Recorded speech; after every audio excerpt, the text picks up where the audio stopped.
$32 was the price her stepfather put on her head. Not all at once.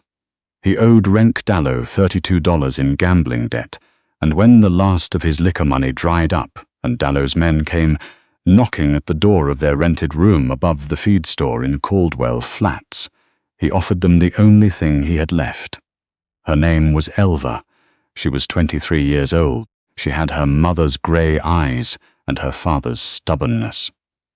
The real father, the one who died when she was 9, the one who used to call her his little ember because she never went out, no matter how hard the wind blew. She didn't go out this time either, though there were moments in that first week when she wished she had. Dallow's men brought her north on a wagon with a broken wheel spring, so the whole 2-day ride she felt every rut in the road in her spine. They didn't tie her hands, they didn't need to. One of them rode ahead, one behind, and there was nowhere to go but pine forest and the beginning of the mountains. She sat in the wagon bed and watched the sky change from the flat pale blue of the plains to something deeper, older, grey-bellied with snow that hadn't fallen yet. They stopped at a trading post called Ember Rock, a cruelty she noticed and said nothing about, and Dallow himself was waiting there. He was smaller than she'd imagined from the fear her stepfather carried around him, a slight man with a careful mustache and the clean hands of someone who let other men do the hurting for him. He looked her over the way a person looks over a horse they're not sure they want. "She cook?" he asked the men. "Don't know," one of them said. Dallow grunted. He wasn't interested in her. He was interested in the idea of her, in having something that used to belong to a man who now had nothing. That was the whole of his satisfaction. There was a small crowd at the trading post, trappers and miners, and a few ranch hands passing through. Dallow made a kind of theatre out of it, standing her up near the hitching post, announcing the terms in the flat voice of a man reciting a list. She owed his debt now. Someone could work it off her if they wanted. $32, or useful service of equivalent value.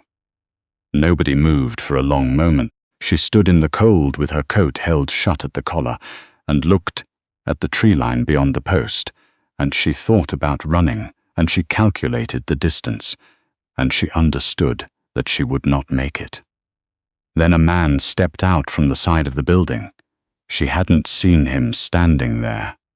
She didn't know how long he'd been watching. He was big, not in the exaggerated way of men who work at being big, but in the way of someone who has spent years carrying heavy things through hard country. His beard was dark, shot through with grey at the jaw. He wore a canvas coat, worn pale at the elbows, and he had the look of a man who had not spoken to another person in some time, and was not particularly troubled by that fact. He didn't say anything. He walked to Dallow, reached into his coat, and set bills on the barrel top between them. Dallow counted. "Looked up. You got 40 here." "I know," the man said. "The 8 extras for your trouble. And for you to forget what she looks like." He didn't wait for an answer. He walked to where she stood and stopped a few feet away, like he understood that standing too close to her right now would be its own kind of wrong. "Name's Morrow," he said. "I've got a place up the north face. It's a half-day's ride." He paused. "You don't have to come. That's not what this is." She looked at him for a long time. She was cold. She was tired. She had the men behind Dallow were watching with the flat, patient attention of men who expected her to come back to them, eventually. "I can cook," she said. "I didn't ask," he said. She went. His place was exactly what he'd said, and nothing more. A cabin of rough-cut cedar set back against the mountain's shoulder, protected on 3 sides by rock outcroppings that had been catching snow for 1,000 years before he got there. A barn barely big enough for 2 horses, and a goat he called nothing, as far as she could tell, because he never spoke to it. A woodpile taller than she was, which told her something about the winter ahead. He showed her where things were without ceremony, the sleeping loft, the dry stores, the extra blankets in the cedar chest that smelled of pine tar, and something else, something older, like old grief, pressed flat between layers of wool. he said. You know how to use one? No, she said. He showed her, twice, then left her alone. That first night she lay in the loft and listened to the wind find every gap in the chinking, and thought about the $32, which had become 40, which was somehow worse. She was not a person who liked to owe things. Her real father had raised her that way. You take something. You give something back. You keep the ledger even. She had nothing to give. She fell asleep thinking about that, and she woke up to the smell of coffee and snow, and outside the one window the mountain had disappeared into white. Morrow did not talk much. This she learned in the first week, and stopped waiting for. He worked from before light until the dark made work impossible. And she worked beside him in the way that seemed most useful. Splitting kindling while he brought in wood, minding the fire while he checked his trap line, keeping the stores organized so that when he came in cold and exhausted, he didn't have to think about where anything was. She was not performing helpfulness. She was solving the problem of herself in a space that hadn't planned for her, he noticed. She could tell, not because he said anything, but because he stopped going around her and started working with her instead, the way two people learn the rhythm of each other's movement in a small space. At the end of the second week, she at the table cleaning a trap. Why he'd done it. He didn't look up for a moment. I knew Dallow, he said finally. From before. She waited. He's the kind of man who makes other people small so he can feel large. Morrow set the trap down. I don't like that kind. That's the whole reason, she said. He looked at her then. His eyes were the color of creek water in November, clear and cold and deeper than they first appeared. I had $40, he said, and you looked like you needed somewhere to be. It was not a romantic thing. It was a practical thing. She understood the difference and she respected him for it. She went back to her mending and didn't ask again. October turned to November and the mountain closed itself around them. She learned the rhythms of the high country winter the way you learn a language. Slowly at first, then all at once. The way the temperature dropped before a storm, so fast you could feel it against your teeth. The way the snow came sideways off the north face and the reason for the particular placement of the cabin, tucked in against the rock, suddenly made perfect sense. The way the animals got quiet right before bad weather. Even the goat. Even the horses. A silence that meant something you ignored at your own risk. She learned Morrow in the same way. He was not a cold man. She had thought at first that he might be, that the quiet and the distance were the whole of him, but she began to see the other things. The way he always checked that the loft was warm before he let the main fire die down for the night. The way he came back from the trap line once with a half-dead rabbit, clearly not worth the effort to clean, and quietly kept it alive in a box near the stove for a week before it got strong enough to let go. The way he never sat with his back to the door. The way he never sat with his back to him about. On a night when the storm outside had been going for 2 days, and there was nothing to do but sit by the fire and exist. Habit? He said. Want it? From what? A long pause. The fire popped. Before the mountain, he said, and didn't say more. She didn't push. She was beginning to understand that some things Morrow carried, he'd chosen to put down by coming up here, and it wasn't her place to pick them back up for him. The accident happened on a Thursday, because she remembered that it was the day she'd made the last of the cornmeal into a flat bread, and she'd been thinking she needed to find the other sack she was sure she'd seen, stored under the back shelf. Morrow had gone out to reinforce the barn roof before the next storm hit. She heard him on the roof, the steady sound of his weight moving across the boards, then a sound like something giving way, and then nothing. She was outside before she was conscious of moving. He was in the snow, beside the barn, one leg bent in a way legs do not bend, his face white under the beard. He was conscious. That was the first thing she checked, because she wasn't sure she could do what needed to be done if he wasn't conscious to talk her through it. My leg, he said, which was unnecessary, but she understood that sometimes people say the obvious thing because their mind is trying to catch up with their body. "I know," she said. "Don't move." "Elva," I said, "don't move." She got him inside, which took the better part of an hour, and left her arms shaking. She set the leg the way he told her. He talked her through it in a flat, controlled voice that she understood was costing him something. And she splintered it with wood from the kindling pile and strips torn from a shirt she found in the cedar chest. She did not look at his face while she did it, because she could not afford to feel the thing she was feeling until the work was done. When it was done, she sat back on her heels, and her hands were trembling. "You did good," he said. "Don't talk," she said. She kept the fire stoked for 2 days straight, without sleeping more than an hour at a stretch. She ran the trap line herself, following the route he'd walked her through once in passing, and she found 2 rabbits and 1 empty trap, and learned, very quickly, what it meant to be the only person. Between a household and the mountain, it meant everything. She did not let herself think about what she would do if it got worse. She thought about the next thing. And then the next thing, the way her father had taught her. You don't climb the whole mountain at once, you find the next foothold. Morrow's fever came on the 3rd day. She packed snow around his leg, where the swelling was worst, and made a broth from the last of the dried meat, and sat beside him through the night. And somewhere, in the dark hours when the fever was at its worst, he said things that didn't make sense. He said names she didn't recognize. Something about a river, something she understood was not meant for her.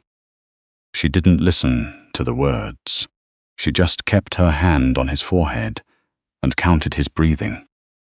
By the 5th day, the fever broke. He opened his eyes in the grey morning light and looked at her like he was trying to remember where they were. "You're still here," he said. "Where would I go?" she said. He didn't answer, but something in his face shifted, something loosened, some tension she hadn't known he'd been carrying, and he closed his eyes again and slept. And this time, it was the sleep of someone who had stopped fighting. December arrived, and then settled in like a houseguest with no intention of leaving. She managed the cabin. She learned the trap line well enough to run it herself, which surprised her, and she thought would have surprised her father too, though pleasantly. She fixed the chinking in the north wall where the wind was getting through. She found the other sack of cornmeal behind a box of horseshoe nails, and felt a satisfaction out of proportion to the discovery. Morrow healed slowly, which she had expected. He was not a man who accepted help easily, which she had also expected, and chose not to comment on. He pushed himself to move around the cabin before he should have, and she did not tell him not to. She simply made sure there was always something stable, near enough to grab, and looked elsewhere when he needed the small dignity of struggling without an audience. In the evenings they began to talk, not about the large things at first, about the practical things, the stores, the weather, the trap line, then about smaller things. She told him about her father, the real one, and the way he used to sit on the porch of their house in the flatlands and watch the thunderstorms come in like he was greeting old friends. He told her about coming to the mountain 8 years ago, which was about as much as he said about why. "Did you ever think about going back?" she asked. "No," he said. Then, after a moment, "You?"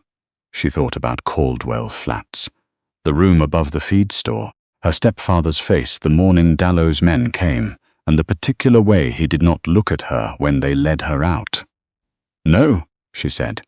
They sat with that for a while, the 2 of them on either side of the fire, and outside the snow came down and the mountain held them, and it was not a bad thing. January brought a storm that lasted 11 days. They ran low on lamp oil. They read. He had a small shelf of books, mostly practical things, 1 collection of frontier dispatches from a newspaper she'd never heard of, by firelight, separately, and then sometimes aloud to each other when the dark got long. She had a good reading voice. Her father had told her that too. It was during the storm that she found the box. She wasn't looking for it. She was reorganizing the dry store to make better use of the space, and it was tucked behind a tin of salt, a small wooden box with a brass latch. She opened it before she thought not to, and inside was money. $32. She sat on the floor of the cabin with the box in her hands for a long time. She had been careful. She had been very careful, all the months since October, to put nothing aside, to keep nothing hidden, to be in every visible way exactly what she appeared. A woman working off a debt in good faith. She had told herself this was the right thing to do. She had told herself she had nothing anyway, but she had sewn these bills into the hem of her coat on the wagon ride north, in the jostling dark, with hands she kept flat against her sides so the men wouldn't see. Her mother had given them to her 3 years ago, before she died. "Keep these," she'd said, "for when you need to go." She had kept them. She had not used them. She had told herself she was waiting for the right moment, and then she had stopped telling herself that and admitted, very quietly, in the back of her mind, that the moment had never come because she had stopped looking for it. She put the box back exactly as she'd found it. She thought about it all through the storm. February came in warm and left cold, which was the mountain's way of reminding you not to trust it. Morrow's leg was better, not right. Not the way it had been before, but functional. He moved with a careful deliberateness now, a slight favoring on the left side that she doubted he was fully aware of. He was back on the trap line. He was back to the work of the place. Things had returned to something resembling what they were before October, except that they were not she'd been, and both of them knew it. She was not what she'd been when she arrived. And she understood this the way you understand something only after the season has turned, looking back at who you were in another kind of weather. She had been a woman with nowhere to go, which was different from a woman who had chosen to stay. The difference mattered. On a Tuesday morning, when the sky had that thin, bright quality that meant the worst of the winter had broken its back, she took the box out from behind the salt tin and brought it to the table. Morrow was at the door, pulling on his coat. He stopped when he saw it. She set it down and opened it, and turned it so the bills faced him. $32, she said. He looked at it. Then at her. "I had it when I got here," she said. "I want you to know that. I could have left any time the weather allowed." The silence in the cabin was the particular silence of something being understood without being said. "Elva," he started. "I'm not finished," she said.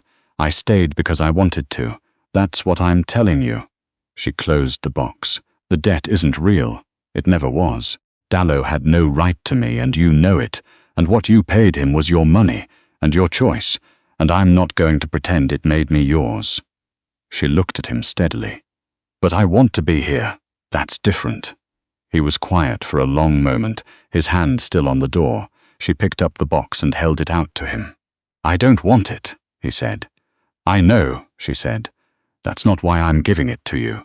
He didn't take it. Instead, he crossed the room in 3 slow steps, favoring the left side, and he took the box from her hands and set it on the shelf above the fire where the books were, and he left it there like a thing that had been put down and would not be picked up again. Then he looked at her. "The north fence needs mending," he said. "The deer have been getting into the root store." "I know," she said. "I saw the tracks." "It's a 2-person job," he said. "I know that too," she said. He nodded once and picked up his hat, and she got her coat. Outside the mountain was bright and cold, and the snow was starting, very slowly, to pull back from the south-facing rocks, revealing the dark earth beneath. Not spring yet, not close. But the long turning had begun, the way it always did. Not with warmth, but with light, more of it, earlier each morning, falling across the land like something returning. She fell into step beside him, and neither of them said anything more, because there was nothing more that needed saying. The ledger between them had never been what Dallow thought it was. It had always been something else. It had always been something else, something that couldn't be counted in dollars or days, or the distance between 2 people in a small cabin in a long winter. It was the thing her father had taught her to recognize and never take for granted. It was the thing her mother had told her to wait for, with $32 sewn into a hem. Through every kind of weather, she walked into the cold morning air beside a man who had never once asked her to stay, and she was exactly where she had chosen to be.